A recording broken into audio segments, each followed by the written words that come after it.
muchas gracias. Gracias por la invitación. Un poco atareados en los últimos días de puente, que no fueron tanto de descanso, pero aquí andamos. Me imagino. Oye, ¿cómo se vive esta situación? Hemos platicado ya con analistas, hemos platicado con actores en esta circunstancia y hay un consenso, que es las empresas estadounidenses que tienen operación en México, pues son una parte fundamental en este tipo de negociaciones, en este tipo de presión, si tú quieres, porque finalmente son quizás la parte más afectada o directamente afectada en primera instancia. ¿Cómo se viven momentos así y cuál ha sido el papel de American Chamber en cuanto a la interlocución con ambos gobiernos? Claro.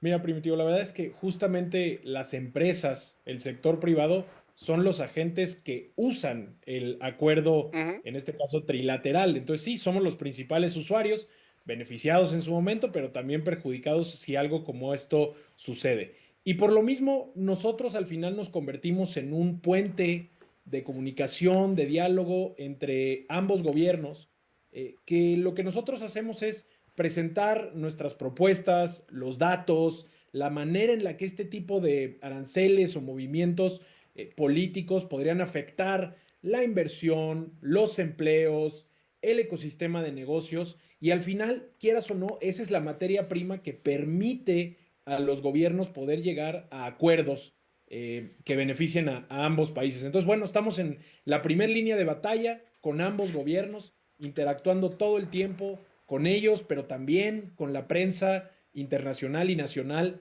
para poderles hacer saber qué es lo que estamos viendo y sintiendo todos los días. ¿Cómo poder explicar, Pedro, los efectos de una eventual guerra comercial? Hay un consenso que dice a nadie le conviene, ni a Estados Unidos por el incremento de los costos y de los precios finales al consumidor, a México desde luego que no, por el efecto pues, del encarecimiento de las exportaciones.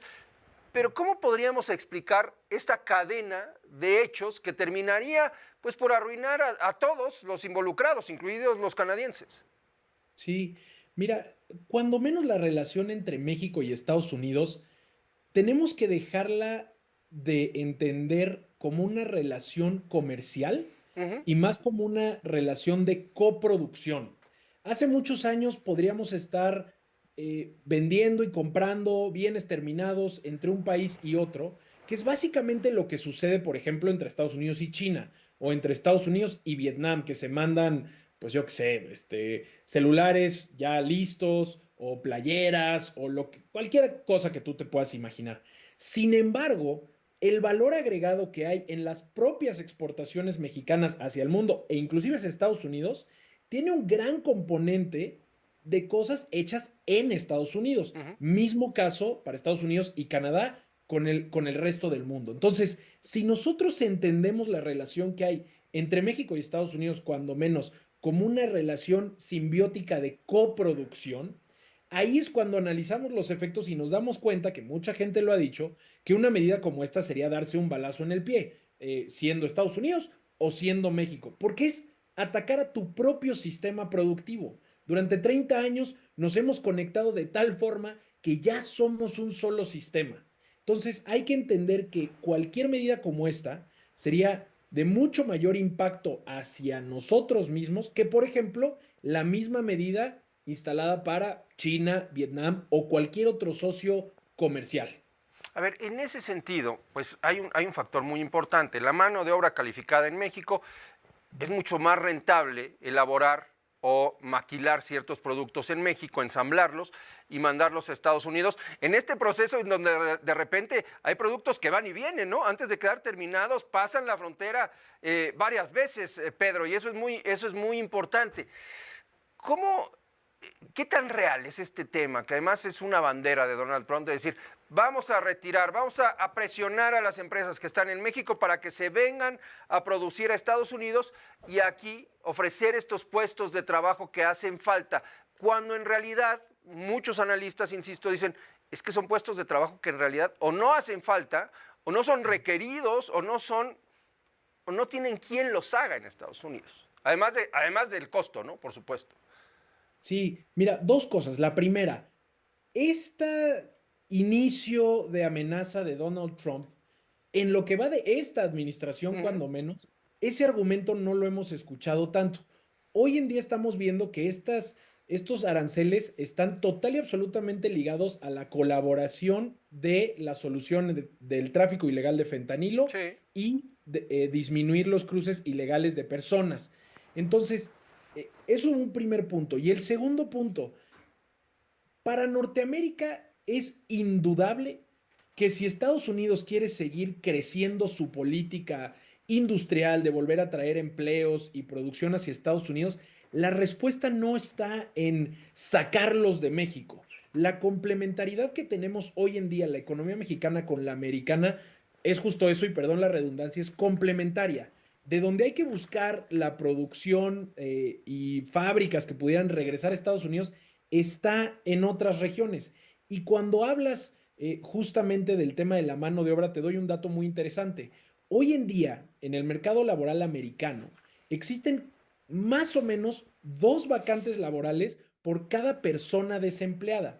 Eso quiere decir que si hoy en día, sin mover nada a la economía americana, hoy podrían estarle dando empleo absolutamente el 100% de su población, estar en 0% de desempleo, y aún así habrían cientos de miles de vacantes en el mercado formal laboral de Estados Unidos. Entonces, hay que también diferenciar la narrativa política con la realidad económica, lo cual va a ser sin duda todo un reto en los siguientes 4 años.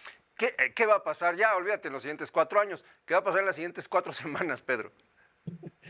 Mira, creo que la buena noticia es que en los comunicados del presidente Trump y de la presidenta Sheinbaum se habló de la instauración de mesas de trabajo con el secretario de Estado, con el secretario del Departamento de Comercio, con el Departamento del Tesoro. Entonces, mi intuición es que vamos a tener 4 semanas donde vamos a poder estar delineando métricas de éxito y una interlocución constante entre las contrapartes de los gobiernos de México y Estados Unidos para seguir avanzando en los resultados que justamente se han dado en las últimas semanas, meses, inicios de la presidencia de Claudia Sheinbaum y de Donald Trump, que básicamente eso fue lo que sucedió en la llamada.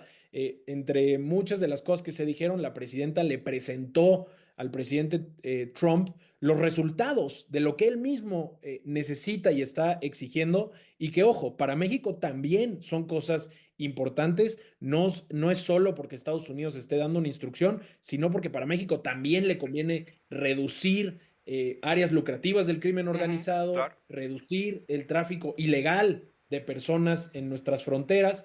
Entonces, durante estas 4 semanas, ¿qué va a suceder? Trabajo, trabajo, trabajo. Ojalá que resultados y que en un mes podamos, pues, quitar ciertos niveles de incertidumbre o ir aprendiendo a vivir con este tipo de amenazas. Muy bien. Pedro, muchas gracias por tomarnos esta comunicación. A ti por el espacio y saludos al auditorio. Saludos, Pedro Casas Alatriste. Él es el director general de American Chamber en México.